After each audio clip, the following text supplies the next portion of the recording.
Salut la compagnie, on se retrouve pour une journée de travail avec moi. On va voir un petit peu ce qu'on va faire aujourd'hui, aller voir un petit peu aussi le démarrage des poireaux, les cabanes et puis le semis. Je vous avais dit que j'avais fini de semer mon blé, ou je vous l'avais pas dit, je sais plus. Voilà, bref. Et là, on est en train de ressemer. Alors, on est dans une parcelle. Vous avez vu peut-être la récolte du sarrasin et du maïs. Tout simplement, on est dans une parcelle qui est un peu entre les deux. Et je suis en train de semer donc dans un sol qui est en conversion bio, enfin en agriculture bio plutôt. Ici, on est en bio. Tout simplement, ce qu'on appelle du triticale. Alors, on va aller voir ce que c'est. Mince, j'ai oublié d'arrêter la turbine. C'est pas grave. Mais bon, ça sème. C'est une céréale qui sème comme les autres. Vous avez peut-être vu dans l'intro. Et ça ressemble étrangement à du blé. Voilà. Si on fait un petit tour dans la cabine, c'est du blé et c'est un peu plus fin que du blé. Alors, à votre avis, qu'est-ce que ça peut être en réalité? Hop, c'est tout simplement un croisement entre du blé et du seigle. Voilà, le seigle, vous l'aviez vu, c'est pareil dans la récolte. Il y a pas mal de vidéos qui ont été faites là-dessus aussi, où on avait merdé un petit peu au niveau de la moisson, parce que c'est très haut, c'est très dense. Alors, ce produit-là, c'est tout simplement une graine, voilà, donc une céréale, qui va servir essentiellement à l'alimentation animale, voire pourquoi pas humaine. On peut faire de la farine. C'est tout à fait possible en triticale. Et donc, on va pouvoir le préparer. Alors ici, si on a labouré, c'est parce que les conditions le rendaient quasiment obligatoire pour deux raisons. On a repris de la pluie hier, donc faire sans labour, ça me paraît compliqué. On nous annonce de la pluie demain. On a du vent, vous l'entendez. Donc voilà, ça c'est un peu compliqué. Et on a les bonnes conditions avec ce travail-là, et tout simplement parce que ça s'est ressali, entre autres, avec le maïs. Vous voyez ici comment c'est sale. Aller travailler un sol là-dedans et ressemer quelque chose, c'est pas possible. S'il y avait eu que le sarrasin, voilà, qui est ici, d'ailleurs qui est en train de repousser un petit peu, il y a quelques plantes de sarrasin qui repoussent. Peut-être que j'aurais essayé peut-être un semis direct. C'était corps jouable, peut-être encore un peu humide quand même. Mais voilà, plusieurs parties du maïs, du sarrasin. Là-bas, il y avait encore où il y avait une autre partie en céréales. Voilà, donc là, on va regarder un petit peu la différence aussi qu'on a au niveau des sols. On va voir que le maïs a tiré beaucoup plus d'humidité que le sarrasin qui était découvert depuis plus longtemps. Le maïs a été récolté la semaine dernière. Vous l'avez peut-être vu dans la vidéo voilà, qui est passée dernièrement. Sinon, allez le voir, n'hésitez pas. Et là, on a des belles conditions de sol, de travail du sol. On voit que les racines ont bien travaillé. Ici, on était après des poireaux et on a encore un peu de terre un peu dure, mais ça se travaille très bien. On voit la rotative avec notre système de semis classique. Donc là, voilà, on a ressorti la charrue. Voilà, ce qui est utile de temps en temps aussi lorsqu'on veut mettre un stock de mauvaises graines qui sont arrivées en dessous. Voilà, et puis récupérer un sol propre pour pouvoir travailler au mieux. Donc voilà, la charrue est en train de tourner, c'est Alexandre qui est en train de s'y coller, il avance bien et moi j'arrive à le suivre. Allez, on va aller voir un petit peu le travail au niveau du semis. Rien de plus simple au niveau équipement, On a comme d'habitude le Synchromix à l'avant, donc des disques, des spires, le tracteur qui est équipé en Trelleborg avec un télégonflage PTG, voilà, c'est à l'Acuma bien entendu tout ça, le Lemken solitaire neuf, semoir classique avec sa rotative. Et là, on va regarder un peu la profondeur de travail, où j'ai d'autres profondeurs de travail.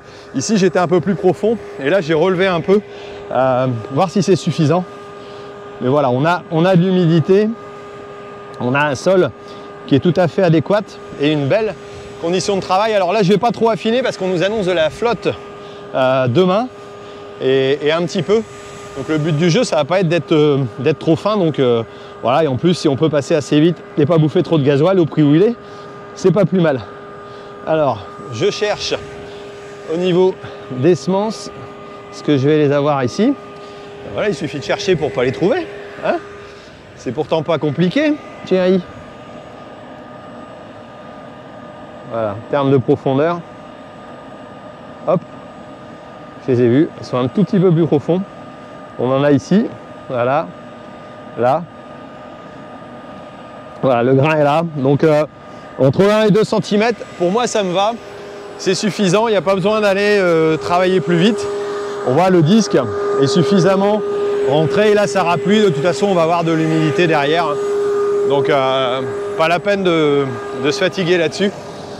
En termes de travail, il faut que ce soit le plus le plus léger possible. La céréale de toute façon va pousser quoi qu'il en coûte. Allez, on va redémarrer. Alors le RTK est lancé.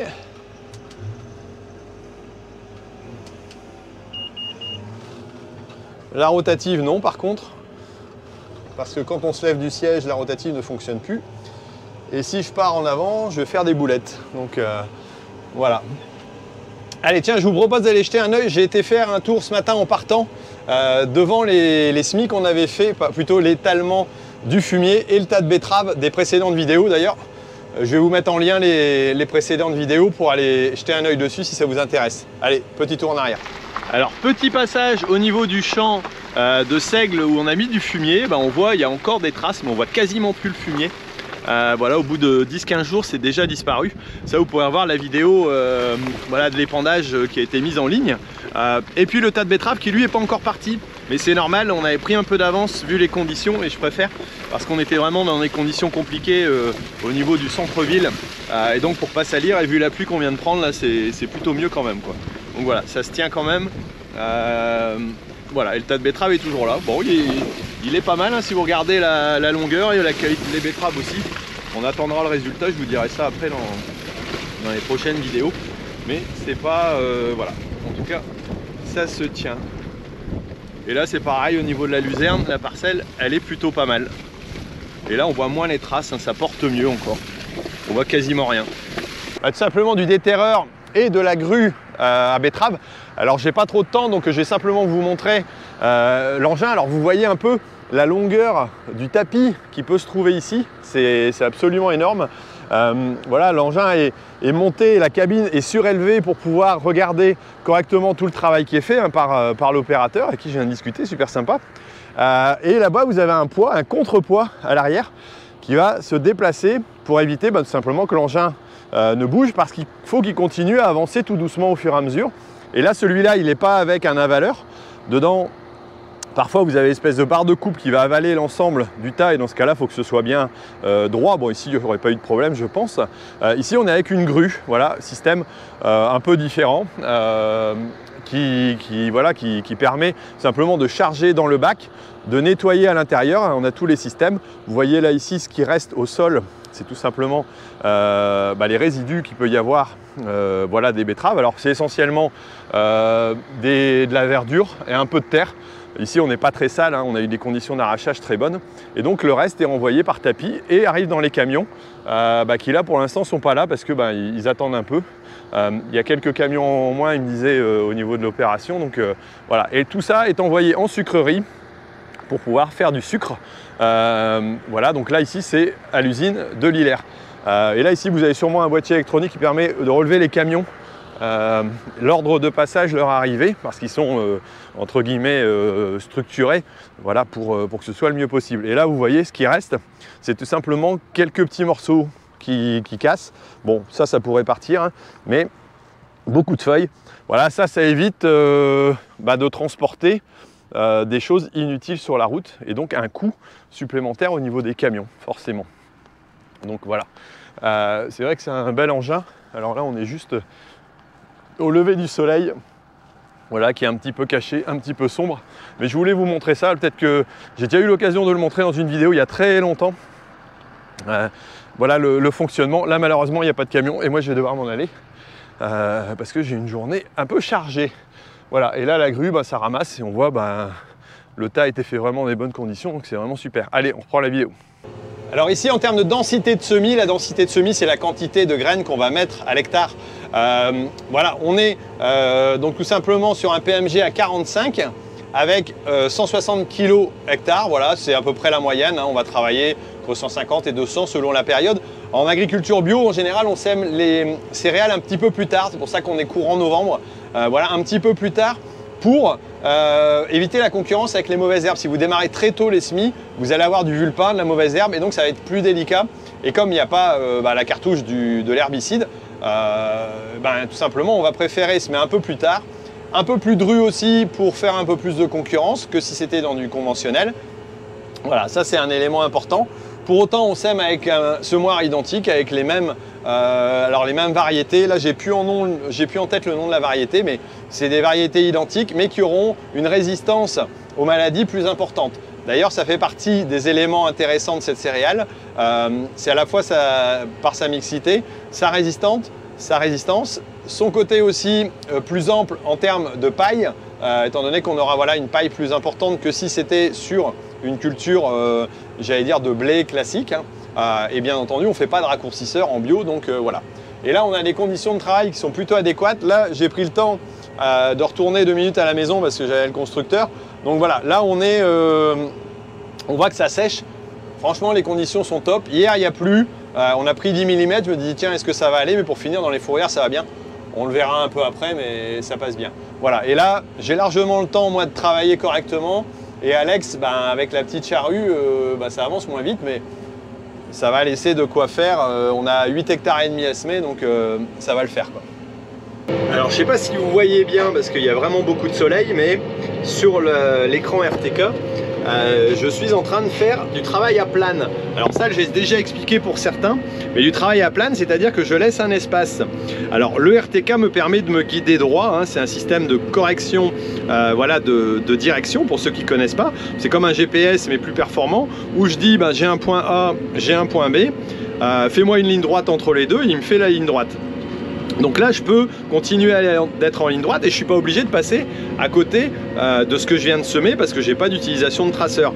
Et d'ailleurs, quand il y a le RTK qui déconne, là, c'est le bazar, quoi. Mais bon, bref, pour l'instant, ça fonctionne. Donc là, ici, l'avantage que j'ai, c'est qu'en travaillant comme ça, je ne fais pas de demi-tour sur la fourrière.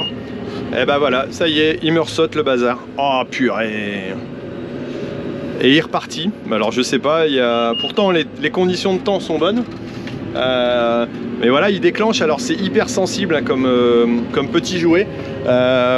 Honnêtement, les nouveaux qui sont sur les tracteurs sont plus performants que ceux-ci, je pense. On a moins de soucis globalement. Bon, après ceux-là, on les utilise et ils fonctionnent encore très bien, mais ils ont une dizaine d'années certainement. Voilà, petit envolé d'oiseaux. Et donc, allez, je continue mon explication. Tout simplement, ici, on voit voilà, que j'ai laissé un espace. Alors en réalité, je sème, je laisse deux passages de décalage et tout simplement, je viens commencer à ressemer. Ensuite, je reviens sur celle du bord et je laisse à chaque fois 2 espaces entre deux. Ce qui fait que vous allez voir en bout de route, là, il est en train de bien bourrer sur la partie là. Mais bon, ça fait partie du jeu. Allez, on va voir en bout de route ce que ça donne. Mais j'ai tout simplement pas nécessité du coup. Non, je vais vous mettre là. Hop, j'espère que le son va être bon. J'ai pas nécessité donc arriver en bout de route de faire une manœuvre, donc ce qui va éviter de tasser le sol. Et quelque part, éviter de tasser du sol, gagner quelques secondes. Alors faut pas que j'oublie end pour lever l'automatisme. Il va me faire un bip. Hop, j'arrive au bout. Hop, end pour l'arrière. Ça c'est grâce au RTK parce que j'ai tout simplement le tour de la parcelle qui est bien enregistré. Et hop, j'ai rien qu'à faire demi-tour. Je me place dans les bonnes traces. Je vais enclencher. Alors ici j'ai un petit bouton derrière l'écran qui va bien. Hop, go. Rebouton, rebip. Hop. Bon, je l'ai fait un tout petit peu avant, mais c'est parce que je connais un peu la dimension. Et hop, je réengage. Et là, je suis entre 2 traces semées déjà, comme on le voit. Et comme on va le voir, là bien sur le côté de l'écran. Donc voilà, là c'est plutôt top au niveau fonctionnement. Et vous voyez, j'ai un écart. Et là, je vais reprendre à chaque fois un tour en décalant. Hop. À chaque fois en décalant. Et oui, ça s'appelle du travail à plane. Et ça va super bien. Je le faisais déjà avant d'avoir du RTK pour des travaux, pas de semis, hein, mais pour des travaux de préparation de sol, pour éviter de tasser au bout. Et au moins, ça évite une manœuvre, hop, de perdre du temps. Voilà. Bon, ça peut pas se faire pour du labour, hein, mais ça peut se faire pour tous travaux de préparation de sol, voilà, qui ne nécessitent pas de repasser à côté quand on dispose du guidage RTK. C'est un super outil. Bon allez, ça recommence, encore un bip qui fait que je suis sorti de mes emplacements de circulation. Donc là je reviens en arrière parce que sinon, le temps que je réagisse, hop, allez, on refait go.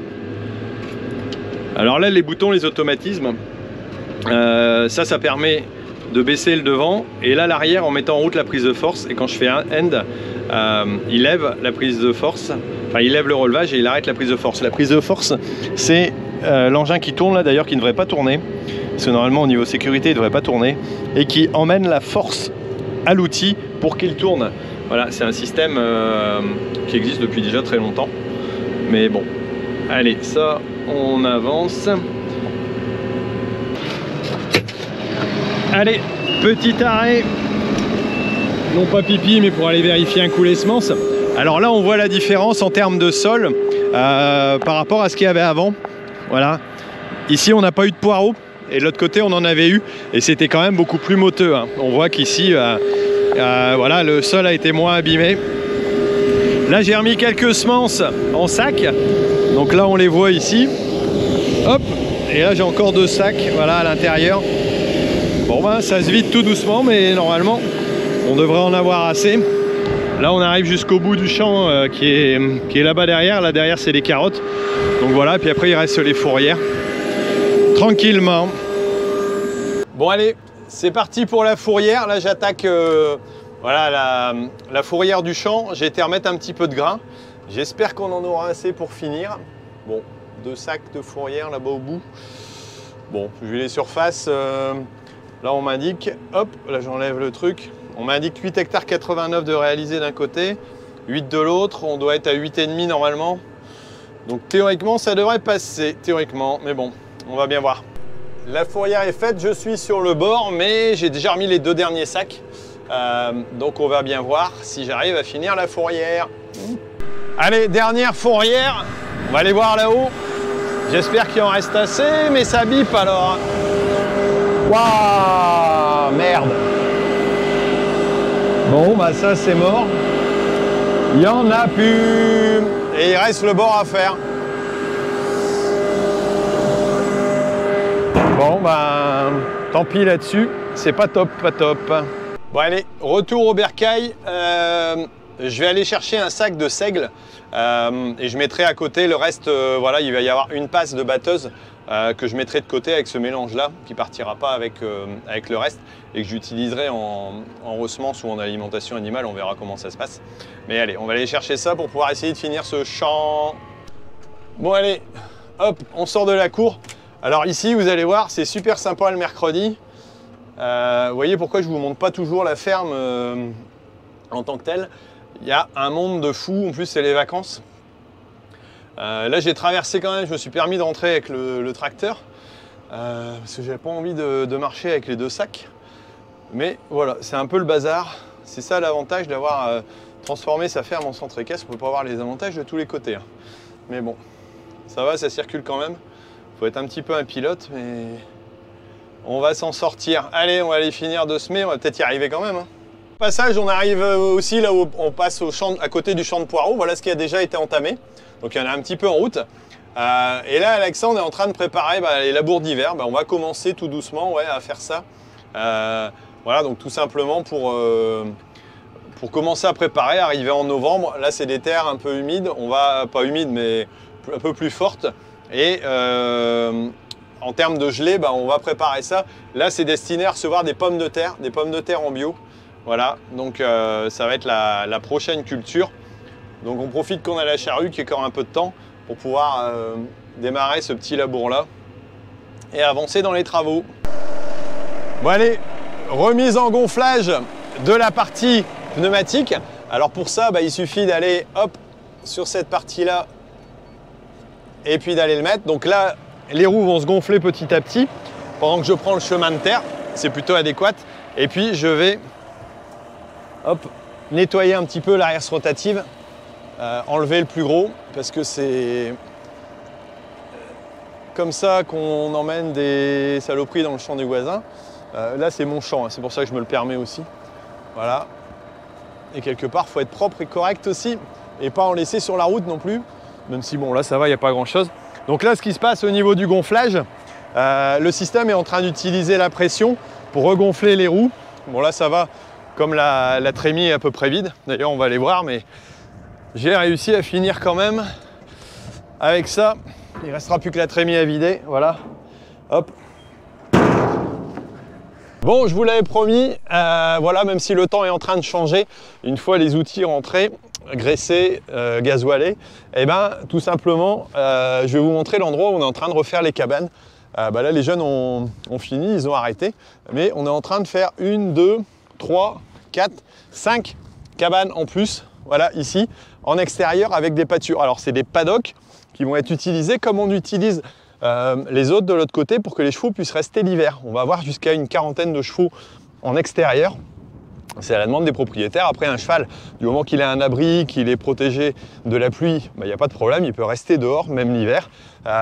Et donc, on a refait des pâtures. Voilà, ici, 1, 2, 3, 4, 5 pâtures. Et là, ils sont en train de les faire à l'intérieur. D'ailleurs, vous pouvez voir un peu les images là que je vous montre, où ils sont en train de... ils étaient en train de fignoler tout à l'heure. Cette partie-là. Donc voilà, ça c'est les cabanes qu'on a prévues. On a refait un sol un petit peu stabilisé. Et puis, il va rester ici les toitures.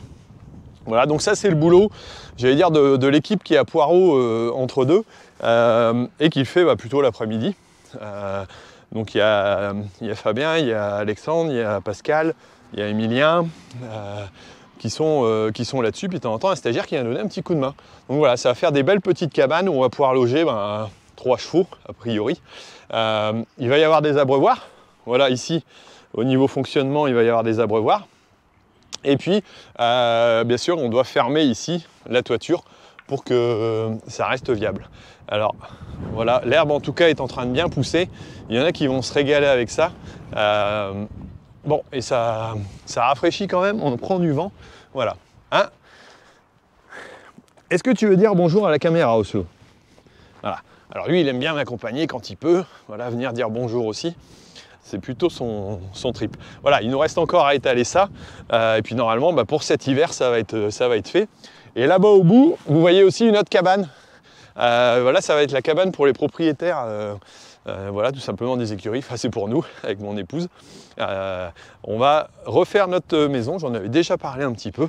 Et elle est en train d'être construite là-bas derrière. Maison en bois, hyper isolée. Voilà, pour notre retraite. Je vais changer d'habitation. Et oui, à 50 ans, ce sera la première fois que je déménage. Bon, écoutez... si vous avez apprécié cette vidéo, n'hésitez pas à mettre un petit commentaire. Dites-moi au niveau des SMI si ça vous a permis d'apprendre des choses. Et puis, n'oubliez pas, si la formation machiniste vous intéresse, c'est encore dispo sur le site. Et puis, le blouson, différentes choses. Donc voilà, c'est réouvert, n'hésitez pas. Et puis, nous, on se retrouve pour d'autres vidéos, à d'autres moments, sur d'autres sujets. Et puis, je vous dis à très bientôt. Allez, ciao!